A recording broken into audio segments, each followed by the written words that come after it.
오늘 예배 전에 이순봉 권사님 제 방에 오셔가지고 목사님 기도 한번 해주이소 하셔서 제가 기도도 했지만 걸어오는 동안 이래 눈 밑에 좀 어지럽고 그러셔서 참 힘들게 걸어왔습니다 하시는데 마음이 뭉클하더라고요.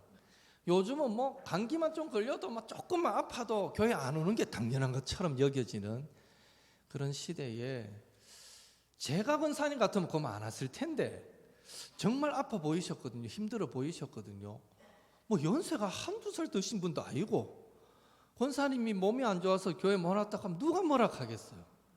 그런데도 은혜 받는 자리라고 또 특별히 고난주간에 내가 더 하나님 앞에 가서 기도해야지 그 마음 때문에 정말 죽기를 각오하고 걸어오신 것 같더라고요. 그래서 제가 뜨겁게 기도도 해드리고 그랬는데 누구라도 안 아프셔도 기도받고 싶으면 미리 오시면 됩니다. 오시면 언제든지 해드리는데 오늘 그래서 뜨겁게 한번 예배 전에 기도하는 시간을 가졌던 기억이 납니다. 예. 다 같은 자리에 있어도 은혜 받는 사람은 따로 있는 것 같아요. 이 꽃을 한번 보십시오. 똑같은 자리에 심겼는데 옆에는 멀쩡한데 저쪽은 시들어가요. 참 신기하죠. 같은 자리에 있어도 어떤 거는 싱싱하고 어떤 건 시들어가고 은혜도 그런 것 같아요. 우리가 물론 하나님이 여러분 모두에게 똑같은 은혜로 풍성히 채워주시기를 예수님의 이름으로 축복합니다. 근데 우리가 어떤 마음 어떤 가짐으로 주님 앞에 나와 은혜 삼하느냐에 따라서 똑같은 말씀을 듣고 함께 기도해도 아마 받는 은혜가 또 다를 수 있지 않을까라는 생각을 합니다. 여러분 이 밤에 하나님 오늘 내가 최고로 은혜 받는 밤이 되게 하시옵소서. 그런 마음으로 예배 임하셨으면 참 좋겠습니다. 예. 우리는 고난주간을 보내고 있습니다. 당시 십자가 고난을 며칠 앞두고 하루하루 이 땅에서의 삶을 정리하시듯 제자들과 함께 시간을 보내셨던 예수님의 마음은 어떠하셨을까요? 제자들 볼 때 여전히 부족해 보이고 여전히 믿음 약해 보이고 아직 가르쳐야 할 것도 많다라는 생각에 십자가를 지시기 전까지 그 하루하루 그 시간이 1분 1초가 아깝고 소중하고 너무 귀하게 여겨지지 않으셨을까 이런 생각을 해봅니다. 오늘은 예수님의 고난주간 이 전체 여정을 개괄적으로 한번 살펴보고요. 그 중에서 십자가에 못 박히시기 하루 전날 예수님의 행적을 중심으로 잠시 한두 가지 은혜 나누고 싶습니다. 우선 마가복음 1장 35절 같이 읽겠습니다.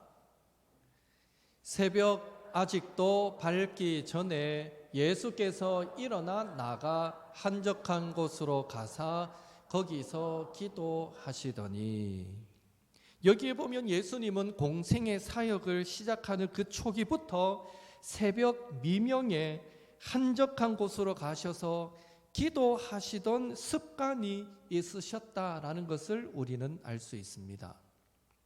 우리가 새벽기도 하다가 누가 이거 새벽기도 만들었노 이거 힘들게 이런 불평이 막 여기까지 나오려고 하다가도 예수님이 하셨는데 할 말 없잖아요. 예수님이 하신 거거든요. 예. 우리 한국교회는 잘 따라가는 것 같아요. 아직 새벽기도가 있으니까. 미국에 있는 이민교회도 한국교회는 새벽기도를 대부분 해요. 그런데 한국교회를 제외하고 새벽기도하는 교회 없잖아요. 예.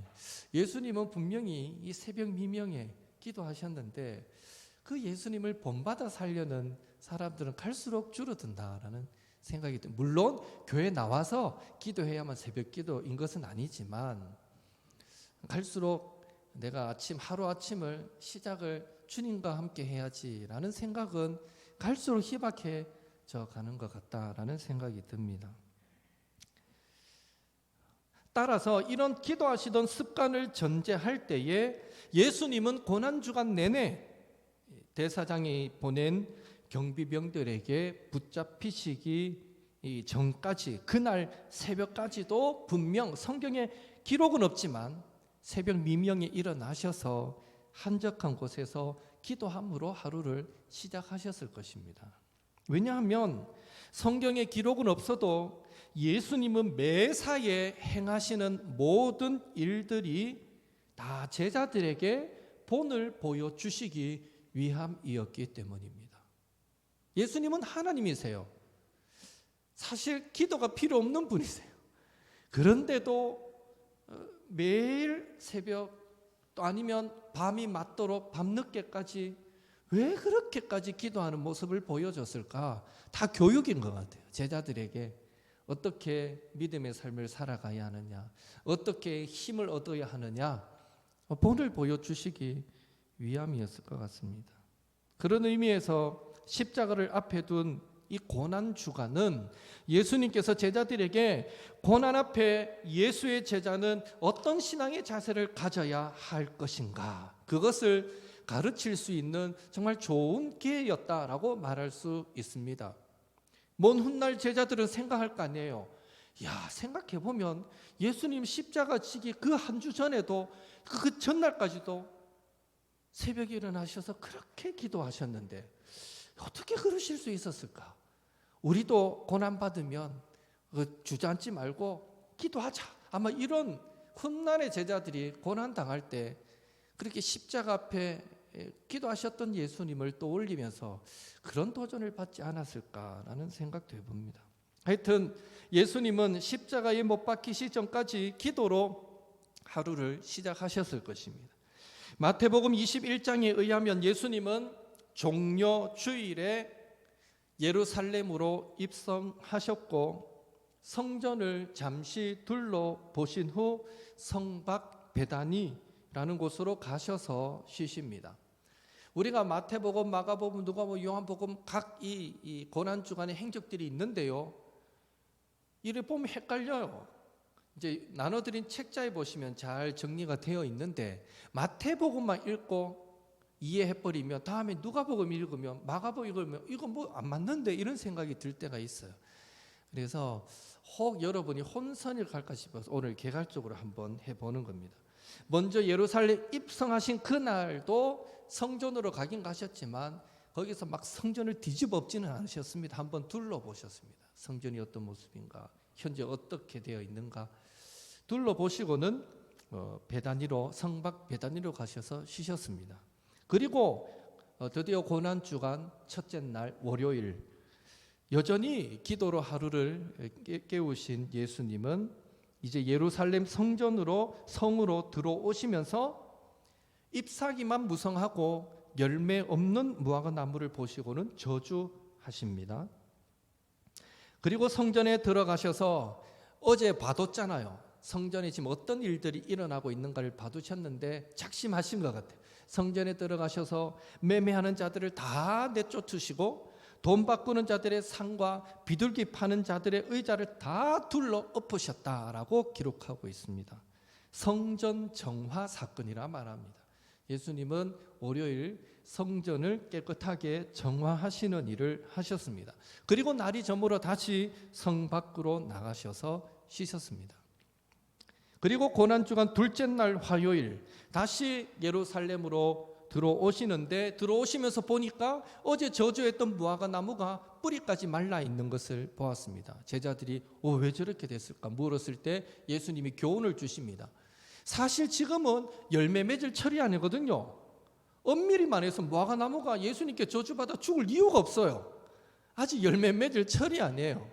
그러나 예수님이 교육상 그 일을 행하셨는데 무화과 나무가 뿌리채 말랐다는 것은 그 저주하신 이후에 성전에 들어가셨고 또 성전을 청결하시는 그날 또 이 뿌리채 말라 있는 모습을 또 보게 되고 이런 것들을 보면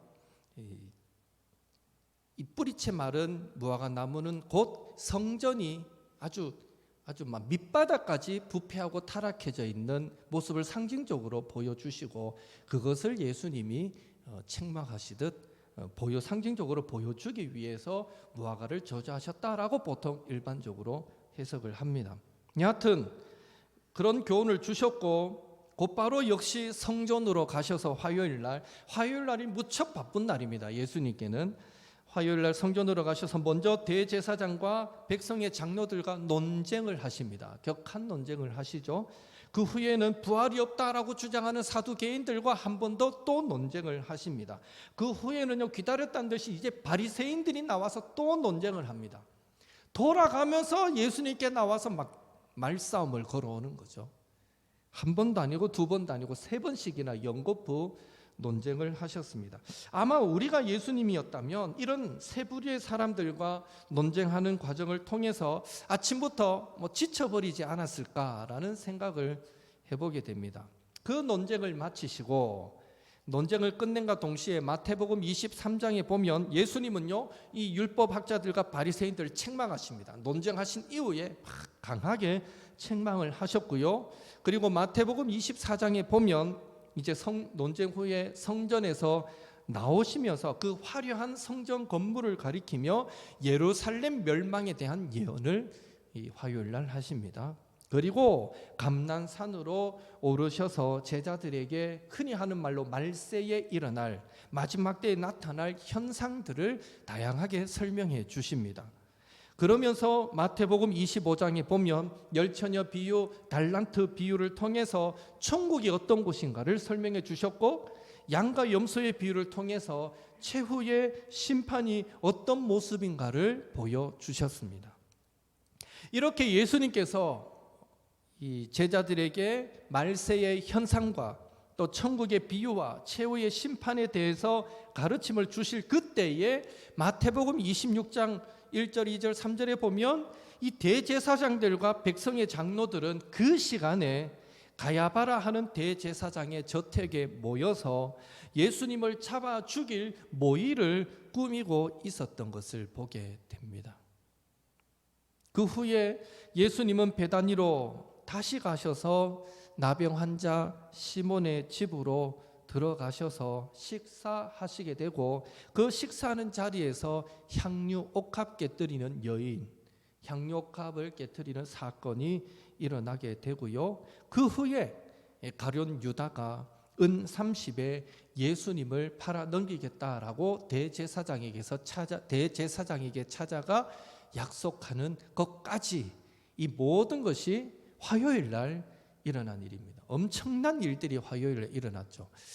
신학자들에 따라서 가룟 유다가 대제사장에게 은 30에 예수님을 판 것은 아마 그건 수요일 날 있었을 것이다 라고 성경이 명확하게 선을 긋지 않기 때문에 아마 수요일쯤 있었을 것이다 라고 해석하는 분들도 있지만, 일반적으로는 화요일 날 다 이루어졌을 것이다 라고 말합니다.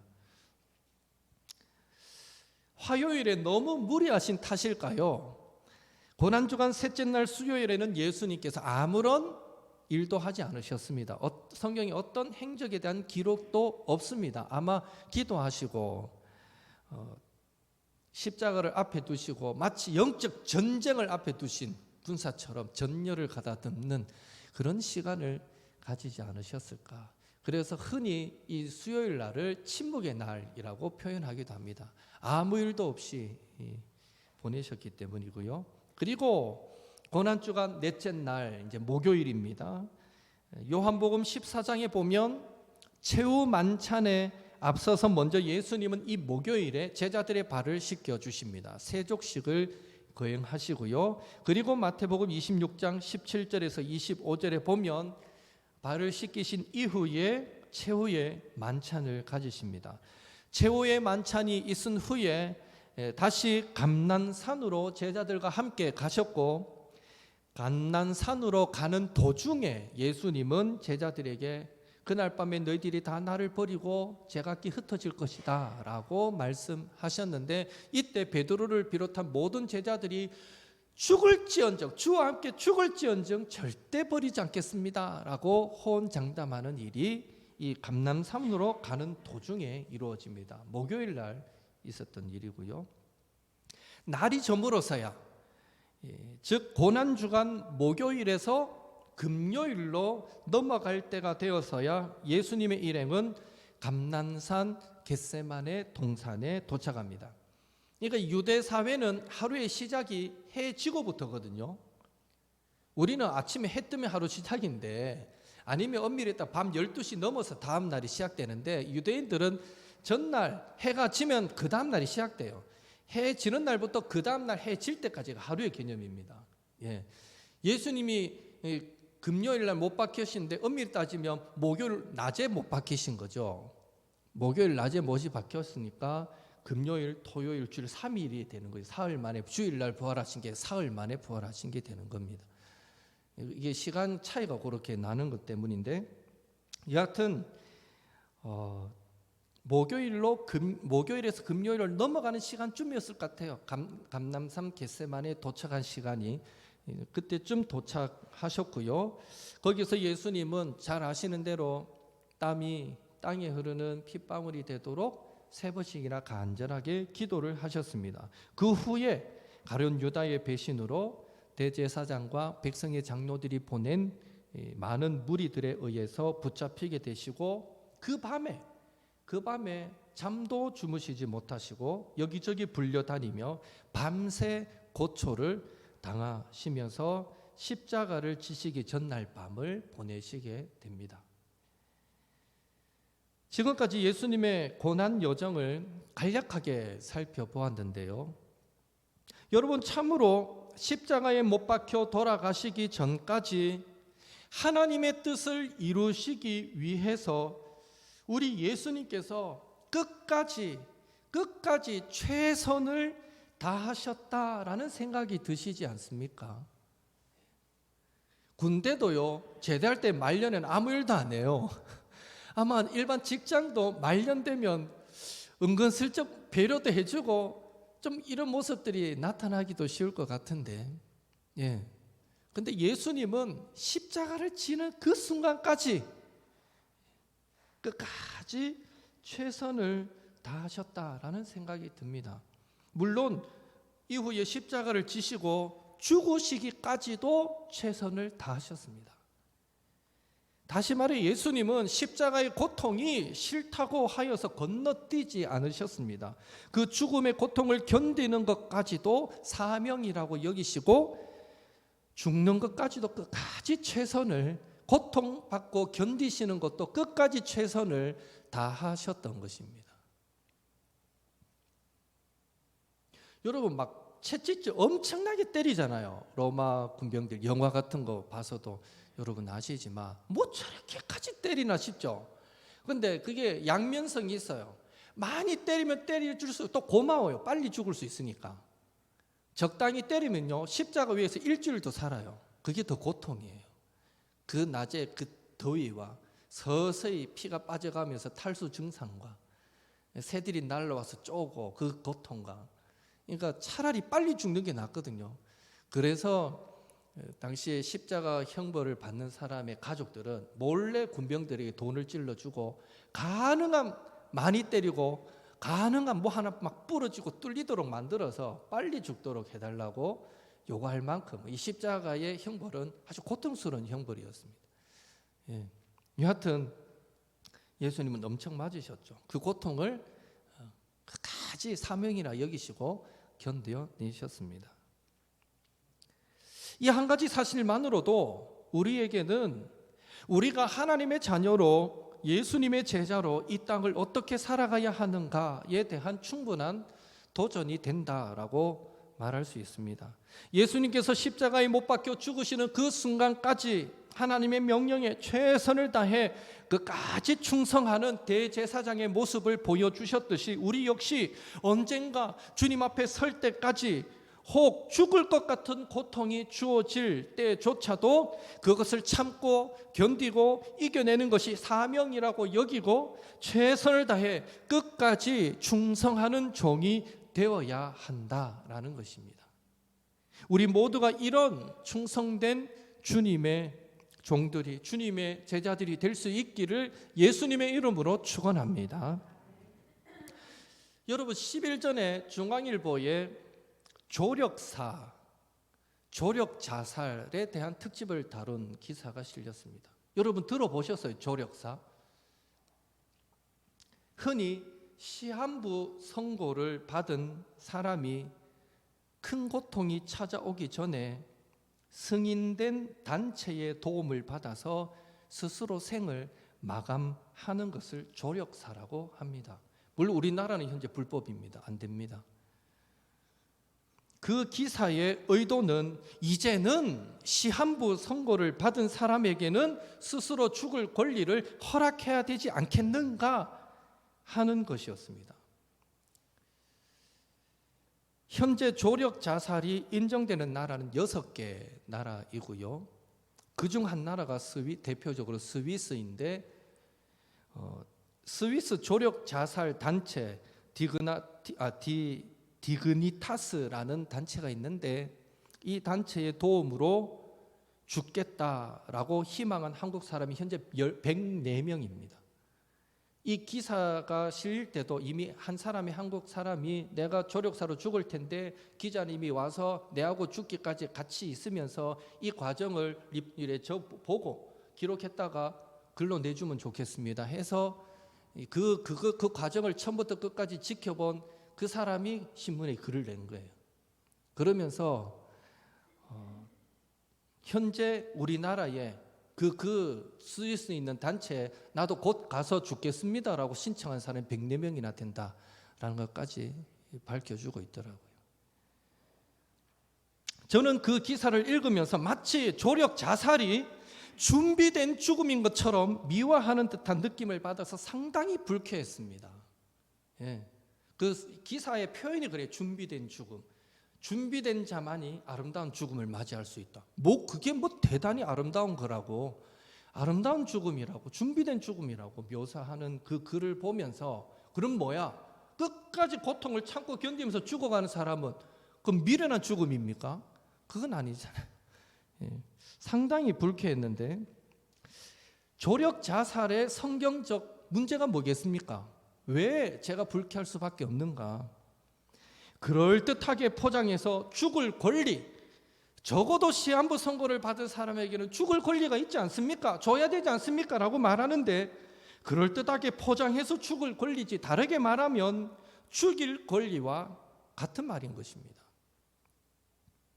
살인하지 말라라는 계명은 근본적으로 자신을 포함한 모든 생명은 하나님의 것이다 라는 의미가 담겨 있습니다. 조력 자살은 그것을 부정하는 것입니다. 적어도 시한부 인생일 때는 그 생명은 내 것이다라고 고집하고 있는 것이죠. 따라서 자신의 생명일지라도 그 생명은 하나님의 것인데 조력 자살은 그것을 부정합니다. 불필요한 연명 치료는 사전에 동의해서 거부할 수 있습니다. 내가 치료받다가 혼순 상태가 오고 내가 호흡 못하게 되면 괜히 끼아가 오래 살게 만들지 말고 순리대로 죽게 놔두십시오라고 연명 거부는 할 수 있습니다. 그건 얼마든지 가능합니다. 이전 세대 모든 어른들이 다 그렇게 갔으니까요. 가능한데 이 연명 거부하고 이 조력 자살은 다른 거예요. 이건 아직까지 멀쩡한데, 건강한데, 이 기사에 동행했던 이 기자가 그 죽은 사람은 60대 중반의 남성이었는데, 한국 사람이었는데 멀쩡해요. 아직 폐암 3기 진단을 받았는데 여전히 멀쩡하고 고통도 없는 상태였어요. 그런데 나는 고통이 싫다는 거예요. 그렇게 고통받으면서 추하게 죽느니 쿨하게 가겠다는 거예요. 그래서 그 사람은 고통도 느껴보지 않고 그렇게 죽었어요. 자살로. 생명이 자기 것이다라는 엄청난 착각에서 비롯된 잘못된 방법입니다. 또한 성경은 고난을 무조건 회피하라고 가르치지도 않습니다. 예수님께서도 십자가 고난을 견디는 것이 마지막 사명이셨듯이 우리도 원치 않는 고난을 만날 때 그것을 믿음으로 견디고 이기는 것이 사명의 완수라고 생각해야만 합니다. 질병이든 경제적 어려움이든 간에 고난이 자신에게는 무의미한 것처럼, 그런 무의미한 괴로움인 것처럼 보일지 몰라도 그 고난을 주신 하나님께는 의미 있는 사명이 될 수도 있다는 것입니다. 그 좋은 예가 교회 오빠의 주인공 이관희 씨가 될 것입니다. 암으로 죽어가는 그 모든 과정을 그가 믿음으로 이겨냈을 때 비슷한 처지에 놓인 많은 사람들에게 얼마나 큰 용기를 주었고 참으로 아름다운 죽음, 준비된 죽음이 무엇인가를 보여주는 위대한 삶을 살았습니다. 그분의 영상을 보니까 이 마지막 이제 진짜 이 꼼짝도 못하고 누워 있는 그 마지막 순간까지도 그 고통이 심할 때 왜 진통제를 놓지 않았대요. 가족들이 진통제 맞으라고 의사들이 권해도 끝까지 진통제까지 거부했대요. 왜 안 맞냐 이러니까 내가 이 고통을 느껴야 예수님의 십자가 고통을 조금이라도 알지 않겠냐고. 내가 진통제 맞고 멍한 정신으로 이래 누워 있는 것보다는 하루를 살더라도 내가 고통을 제대로 느끼면서 사는 것이 주님이 지금 나에게 원하시는 것 같다면서. 그래서 그는 마지막까지 고통을 온몸으로 느끼다가 갔습니다. 자, 흔한 케이스는 아닌데 그분으로 통해서 그 이후로 암으로 이제 고통받는 사람들이 모임이 생기고 우리도 잘 준비해서 죽자 하고 좋은 일들이 얼마나 많이 일어나고 있는지 모릅니다. 그런 의미에서 고난주간에 한 번 더 부탁드립니다. 끝까지 십자가를 지신 예수님 기억하시면서 우리도 감당치 못할 시험 당함을 허락지 않으신다라는 말씀을 믿으시고 순간순간 원치 않는 고난을 받을 때에 기도하시면서 끝까지 믿음으로 견디고 승리하며 나아가시는 저와 여러분이 될 수 있기를 예수님의 이름으로 축원합니다.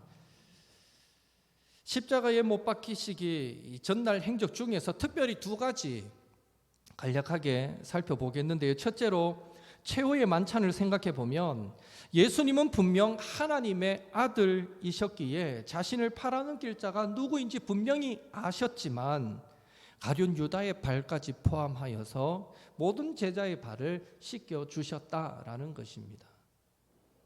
만약 우리가 예수님이라면 어떨 것 같습니까? 우리를 팔 사람이, 우리를 배반할 사람이, 우리를 힘들게 할 사람이 누구인지 모르면 몰라도 뻔히 아는데 어떻게 그 사람의 발을 아무렇지도 않은 듯이 씻겨 주겠습니까? 결코 쉬운 일이 아니다라는 생각을 해보게 됩니다.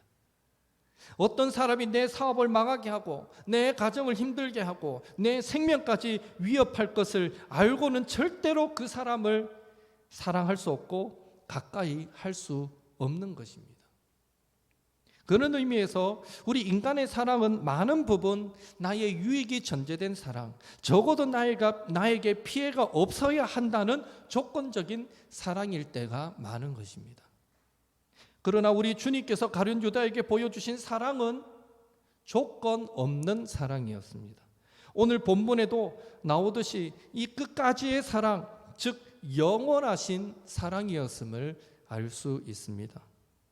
이것이 바로 우리가 입이 닳도록 찬양하였던 예수님의 사랑, 신기하고 놀라워, 그 신기하고 놀라운 예수님의 사랑인 것입니다. 끝까지의 사랑.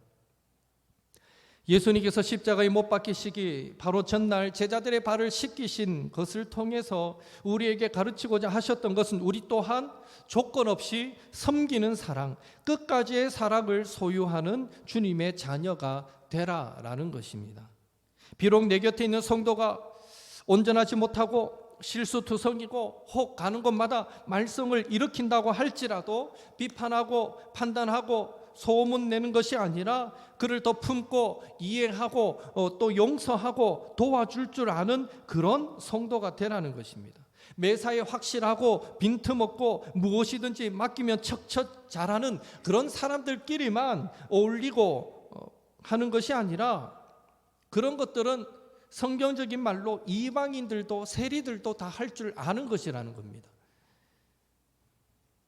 바라기는 우리 예수님께서 가룟 유다의 발도 씻으셨다라는 사실 기억하시고 우리 또한 예수님을 본받아서 내 주위에 있는 모든 성도들, 모든 가족들, 자주 나의 기대를 꺾어버리고 나를 실망시키는 자녀나 혹 남편이나 아내나 동료나 친구들이 있다 하더라도 그들을 끝까지 사랑으로 다가가고 품고 이해하고 섬기시는 그런 옥토의 성도님들 되시기를 예수님의 이름으로 축원합니다. 마지막으로 겟세마네 동산에서 기도하셨던 예수님의 기도에 주의를 기울여야 하는데 누가복음 22장 42절 같이 읽겠습니다. 이르시되 아버지여 만일 아버지의 뜻이거든 이 잔을 내게서 옮기시옵소서. 그러나 내 원대로 마시옵고 아버지의 원대로 되기를 원하나이다. 우리가 이 고난 주간에 한 번 더 주님의 모습을 통해 가져야 될 신앙의 자세가 있다면 내 뜻대로 마시고 아버지 뜻대로 하옵소서 하는 자세입니다. 예수님께서도 이러한 신앙의 모습을 갖추셨기에 온전히 하나님의 뜻을 이룰 수 있었습니다. 우리 또한 우리를 향한 하나님의 뜻을 이루기 위해서는 날마다 내 뜻대로 마시고 아버지 뜻대로 하옵소서 이런 자세를 취해야 하는 것입니다. 앞서 강조했듯이 하나님의 뜻 가운데서는 예수님의 죽음도 궁극적으로 유익하였듯이 비록 한순간에 우리에게 어려움과 고통이 닥쳐온다 하더라도 궁극적으로는 우리의 신앙이 주님 주시는 것이라면 그 고통조차도 우리의 신앙에 유익이 된다라는 것을 이해하여서 우리는 더욱 주님의 뜻을 내 삶을 통해 이뤄가기를 소망하는 그런 성도들이 되어야 할 줄로 믿습니다.